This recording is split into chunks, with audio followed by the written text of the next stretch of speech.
ટોપ સ્ટોક્સની details સાથે સહયોગી નીરજ અને આરતી આપણી સાથે જોડાઈ ગયા છે. આપ બંનેને ગુડ મોર્નિંગ. નીરજ, કયા સ્ટોક્સ પર આજે ફોકસ?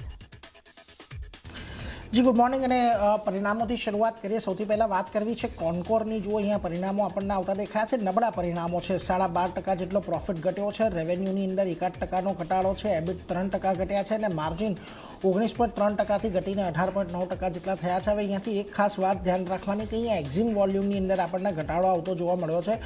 અને ખાસ કરીને જે માર્ચ મહિનાનો સમય હતો કે જ્યારે વૈશ્વિક ડિસ્રપ્શન આપણને આવતા દેખાયા, એવા સમયે ખાસ કરીને અહીંયાથી આપણને એક્ઝિમ વોલ્યુમ પર અસર આવતી દેખાય છે. એટલે એના પર એક ફોકસ અહીંયાથી ખાસ કરીને રાખવાનો છે ને એને કારણે જ્યાંથી નંબર આપણને થોડાક વીક દેખાઈ રહ્યા છે, એટલે આજના દિવસે તમને અહીંયાથી ઘટાડો કોન્કોરની અંદર આવી શકે છે. એટલે એના પર તમારે એક નજર રાખવાનું છે. આજના દિવસમાં અહીંયાથી એક વેચવાલી સાથેનો કારોબાર આપણને કદાચ જોવા મળી શકે. બીજી તરફ તમારે RVNL પર નજર રાખવાની છે. હવે જુઓ અહીંયા ખાસ કરીને પરિણામ ખાસા એવા નબળા છે. આપણે અહીંયા એક બહુ સારો રનઅપ ડિસેમ્બર જાન્યુઆરી મહિનાની અંદર જોયો હતો, પરંતુ ત્યારબાદ ફરી પાછું એક દબાણ આવ્યું છે. ઓર્ડર બુક સારી છે, પરંતુ એક્ઝિક્યુશનની અંદર નરમાશ હોવાથી આપણને ખાસ કરીને અહીંયાથી દબાણ જોવા મળી રહ્યું છે. પ્રોફિટ લગભગ 60% જેટલો નીચે છે. રેવન્યુમાં 4.2%નો ગ્રોથ છે, પરંતુ ઓપરેશનલ પરફોર્મન્સ તો વધારે નબળું અહીંયાથી છે. 38% જેટલો એબિટા ઘટ્યો છે અને માર્જિન જે પહેલાં 6.8% પર હતા એ ઘટીને 4% પર આવતા જોવા મળી રહ્યા છે. હવે ખાસ વાત અહીંયાથી એ તો છે જ કે જો જે પ્રકારે નંબર્સ અહીંયાથી આવતા જોવા મળી રહ્યા છે, RVNLના કેચઅપ રેલી ખાસ કરીને આવવાની અપેક્ષા આપણને બનતી દેખાય, પરંતુ જે પ્રકારના નંબર્સ છે ચોક્કસથી નિરાશાજનક નંબર છે. એટલે આજના દિવસે તમને RVNLની અંદર પણ એક સારું એવું દબાણ આવતું જોવા મળી શકે છે. એના પર એક ધ્યાન રાખજો. બીજી તરફ તમને હિટાચી એનર્જીના નંબર આવ્યા છે અને જુઓ એક સારા નંબર અહીંયાથી છે. આપણે ઓવરઓલ છેલ્લા ઘણા સમયથી પાવર એન્સિલરી કંપનીઓ કે ડેટા સેન્ટરવાળી જે કંપનીઓ છે કે એ બધા માટે આપણે ખાસા તેજી જોઈ લીધી છે. અને અહીંયા જુઓ તમને નંબર્સ પણ એવા જ સારા આવતા જોવા મળ્યા છે. હિટાચી એનર્જીનો પ્રોફિટ લગભગ 80% જેટલો વધ્યો છે. રેવન્યુમાં 46%નો વધારો છે. એબિટા 75% જેટલા વધ્યા છે અને માર્જિન તમને 12.6%થી વધીને સીધા 15.1% પર આપણને રહેતા જોવા મળી રહ્યા છે. એટલે દરેક મોરચે અહીંયા પણ નંબર સારા તમને જોવા મળી રહ્યા છે. ઓવરઓલ એક હેલ્ધી ઓર્ડર બુક પણ કંપની પાસે અહીંયાથી આપણને આવતી જોવા મળી રહી છે. એટલે બધી જ વસ્તુઓ જે ખાસ કરીને કંપનીના પેરામીટર્સ છે, દરેક માપદંડો છે, એના પર એક સારું પ્રદર્શન આપણને અહીંયાથી જોવા મળી રહ્યું છે. પરંતુ ખાસ વાત એટલી ધ્યાન રાખજો કે આ કાઉન્ટરની અંદર આપણને બહુ સારી રનઅપ ઓલરેડી આવતી જોવા મળી ગઈ છે. એટલે કદાચ એવું થાય કે આજના દિવસે તમને થોડું ઘણું પ્રોફિટ બુકિંગ આવતું જોવા મળી શકે, પરંતુ જે પ્રકારે નંબર્સ છે એ નથી કહી રહ્યા કે કોઈ પ્રોફિટ બુકિંગ આવે, અહીંયાથી તેજી આગળ વધે એવા જ સંકેતો છે.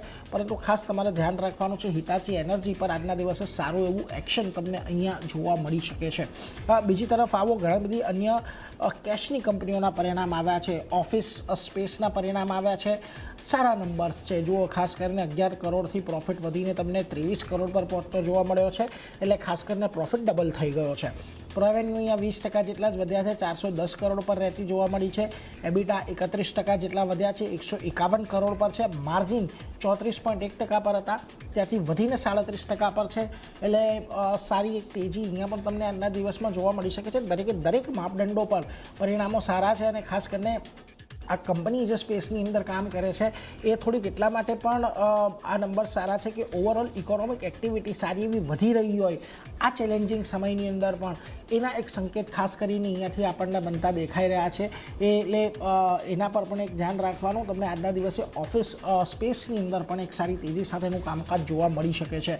આ ઉપરાંત તમે આવો અમારા રાજા બેટરીઝ ઉપર નંબર સારા છે, પરંતુ ઓપરેટિંગ લેવલ પર થોડીક ચિંતાઓ છે. પ્રોફિટ 95% જેટલો વધ્યો છે, એટલે ઓલમોસ્ટ ડબલ થયો છે. રેવન્યુમાં 15%નો વધારો છે.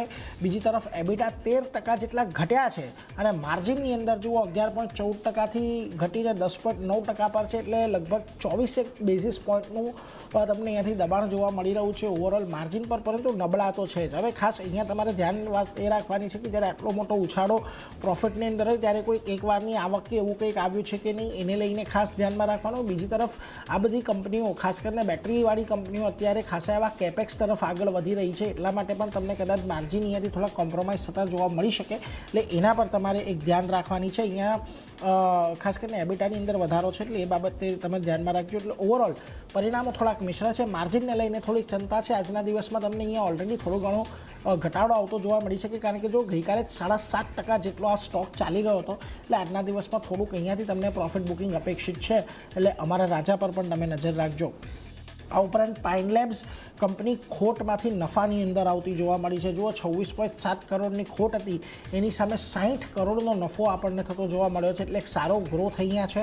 બીજી તરફ રેવન્યુ યાદી 17% જેટલી વધી છે, 598 કરોડથી વધીને 700 કરોડ પર છે. એબિટા લેવલ પર પણ 88%નો ઉછાળો છે. માર્જિન 9.5%થી વધીને 15.2% પર પહોંચતા જોવા મળ્યા છે. એટલે અહીંયા પણ તમને દરેકે દરેક માપદંડો પર પરિણામ ઘણા સારા છે. હાલમાં જ લિસ્ટ થયેલી કંપની છે, સારું એવું બિઝનેસ મોડેલ છે, અને આજના દિવસે આપણને તમને અહીંયા પણ એક સારી તેજી સાથેનું કામકાજ જોવા મળી શકે છે. ઓવરઓલ સારા નંબર્સ છે, મજબૂત પરિણામો છે, એટલે એના પર તમારે ધ્યાન રાખવાનું. તો ઓલમોસ્ટ આજના દિવસમાં જો તમને હિટાચી એનર્જી છે, આ પાઇન લેબ્સ છે, ઓફિસ સ્પેસ છે, ત્યાં આગળ એક પોઝિટિવ રિએક્શન આવી શકે છે, જ્યારે ખાસ કરીને આરવીએનએલ અને કોનકોર થોડાક તમને આજના દિવસે નેગેટિવ રહી શકે છે, જે પ્રકારના પરિણામો આવતા દેખાયા છે એને જોતા. પરંતુ આ સિવાય પણ અન્ય ઘણા બધા સમાચારો છે. આરતી, ખાસ તમારી ક્યાંના છે? એને પણ ઘણા બધા કાઉન્ટર છે. આદિત્ય બિરલા ફેશન સાથે અહીંયા શરૂઆત કરીએ તો કંપનીની ખોટમાં વધારો થતો દેખાયો છે. જે 16.87 કરોડની ખોટ હતી તે વધીને 148.4 કરોડની આપણને થતી દેખાઈ રહી છે યર ઓન યર બેઝિસ પર. પણ સામે આવકની વાત કરી લઈએ તો ત્યાં 15.7%નો એક વધારો જોઈ રહ્યા છે, અને 1990 કરોડની આસપાસ આવક વધીને આવતી દેખાઈ રહી છે. એબિટા પણ ઘટ્યા છે, 3.6%નો ઘટાડો એબિટાના ફ્રન્ટ પર આપણે જોઈ રહ્યા છે. 197 કરોડની આસપાસ હવે એબિટાના નંબર આવ્યા છે, અને માર્જિનની વાત કરીએ તો તે પણ ઘટ્યા છે. 11.9%ની સામે ઘટી અને 9.9%ની આસપાસ આ માર્જિન આપણને આવતા દેખાયા છે. તો માત્ર આવક વધી છે, પણ બાકીના દરેક ફ્રન્ટ પર ખરાબ નંબર્સ છે, અને ખાસ કરીને કંપનીની જે ખોટમાં એક વધારો થતો દેખાયો છે, નેગેટિવ ઇમ્પેક્ટ કાઉન્ટર બતાવી શકે છે Aditya Birla fashion and retail. તો અહીંયા એક ધ્યાન રાખવાનું છે. નેક્સ્ટ કાઉન્ટર પ્રીમિયર એનર્જીઝનું કાઉન્ટર છે. ફંડ એક્શન અહીંયા આવતી દેખાઈ રહી છે, અને આનું રિએક્શન આજે અહીંયા કાઉન્ટર બતાવશે. પ્રમોટર ગ્રુપે બ્લોકડેલ દ્વારા 2291 કરોડ માટે 2.4 કરોડ શેર્સ અહીંયાથી વેચ્યા છે, અને લગભગ 995 રૂપિયા પ્રતિ શેરના ભાવ પર આ 2.4 કરોડ શેર્સ અહીંયાથી વેચવામાં આવ્યા છે. ક્વાન્ટ મ્યુચ્યુઅલ ફંડે 390 કરોડ માટે 40.84 લાખ શેર્સ ખરીદ્યા છે સામે. સાથે જ નોમુરા ઇન્ડિયાએ 239 કરોડ માટે 25 લાખ શેર્સ ખરીદ્યા છે, અને સ્મોલ કેપ વર્લ્ડ ફંડની જો વાત કરી લઈએ તો તેમણે 24.4 લાખ શેર્સ, અને એડલવાઇસ મ્યુચ્યુઅલ ફંડે લગભગ 20.9 લાખ શેર્સ અહીંયાથી ખરીદ્યા છે. સાથે જ ધ બી કીપર કેપિટલ છે, કેનરા રોબેકો મ્યુચ્યુઅલ ફંડ અને ટાટા મ્યુચ્યુઅલ ફંડે પણ અહીંયાથી શેર્સ ખરીદ્યા છે. તો આ ફંડ એક્શન આપણને જે રીતે વિગતો સામે આવતી દેખાઈ રહી છે, એના લીધે ફોકસ પ્રીમિયમ એનર્જીસ પર પણ રાખવાનું છે. અહીંયા કાઉન્ટર કઈ રીતે રિએક્ટ કરે છે એના પર ફોકસ રહેશે. નેક્સ્ટ કાઉન્ટર એલએનસી ઇન્ડિયાનું કાઉન્ટર છે. અહીંયા જુઓ, nuclear power corporation of India limited સાથે કંપનીએ એમઓયુ કર્યા છે. જોઈન્ટ વેન્ચર કંપની દ્વારા દેશમાં ન્યુક્લિયર પાવર પ્રોજેક્ટ્સના ડેવલપમેન્ટ માટે આ એમઓયુ અહીંયાથી કરવામાં આવ્યા છે, જેમાં 700 મેગાવોટના જે PHWR બેસ્ટ પાવર પ્રોજેક્ટ છે તે અહીંયાથી કંપની બનાવતી જોવા મળશે. એટલે ખાસા પોઝિટિવ સમાચાર છે એનએલસી ઇન્ડિયા માટે. અહીંયા એક પોઝિટિવ એક્શન આપણને આવતું જોવા મળી શકે છે, અહીંયા નજર રાખવાની છે. નેક્સ્ટ બીઈએલનું કાઉન્ટર છે. પોઝિટિવ સમાચાર છે, ઓર્ડર મળ્યા છે કંપનીને. 608 કરોડનો ઓર્ડર મળ્યો છે, અને ડિફેન્સ ઇક્વિપમેન્ટ્સ, કમ્યુનિકેશન સિસ્ટમ અને ઇલેક્ટ્રોનિક વોરફેર કમ્પોનન્ટ્સ જે છે એની માટે આ ઓર્ડર કંપનીને મળતો દેખાઈ રહ્યો છે, જ્યાં મેન્યુફેક્ચરિંગ અને સપ્લાય માટેના ઓર્ડર બીઈએલને મળતા દેખાઈ રહ્યા છે. તો અહીંયા એક તેજી આપણને આગળ વધતી જોવા મળી શકે છે. બીઈએલ ખાસ એક ફોકસમાં રાખવાનું છે. Next city gas distribution counter છે. આઈજીએલ, એમજીએલ, ગુજરાત ગેસમાં જે ભાવ વધારો કરવામાં આવ્યો છે એને લીધે એક ફોકસ અહીંયા બનતું દેખાઈ રહ્યું છે. સીએનજીના પ્રાઇસમાં 2 રૂપિયા પ્રતિ કિલોનો વધારો કરવામાં આવ્યો છે. દિલ્હીમાં આ ભાવ વધારો કરવામાં આવ્યો છે, અને હવે આ 2 રૂપિયા પ્રતિ કિલો જે કિંમતો વધી છે, તો હવે નવી કિંમતો વધીને 83.09 રૂપિયા પ્રતિ કિલો આપણને થતી દેખાઈ રહી છે. 12 દિવસમાં 6 રૂપિયાનો વધારો સીએનજીના પ્રાઇસમાં આપણને થતો દેખાયો છે. તો આજે સિટી ગેસ ડિસ્ટ્રીબ્યુશનના કાઉન્ટર ખાસ એક નજરમાં રાખવાના રહેશે, જે રીતે અહીંયાથી સીએનજીના ભાવમાં વધારો કરવામાં આવ્યો છે એને ધ્યાનમાં રાખીને. અને છેલ્લે લેમન ટ્રી હોટલની વાત કરી લઈએ તો અહીંયા પણ પોઝિટિવ સમાચાર આવતા દેખાઈ રહ્યા છે. લેમન ટ્રી હોટલ છે તામિલનાડુમાં જે કુંભકોણમ છે એ જગ્યા માટે નવી હોટલ પ્રોપર્ટી માટે અહીંયાથી કરાર કર્યા છે. અને લેમન ટ્રીની સબસિડરી કંપની કાર્નેશન હોટેલ્સ દ્વારા હોટલ ઓપરેટ અને મેનેજ અહીંયાથી કરતી જોવા મળશે. સાથે જ FY27ના ડિસેમ્બર સુધી હોટલ અહીંયાથી કાર્યરત આપણને થતી જોવા મળશે. એટલે ધ્યાન રાખવાનું છે લેમન ટ્રી હોટલ્સ માટે. અહીંયા પણ એક પોઝિટિવ એક્શન આજના દિવસે બનતું દેખાઈ શકે છે, એટલે ધ્યાન રાખવાનું છે.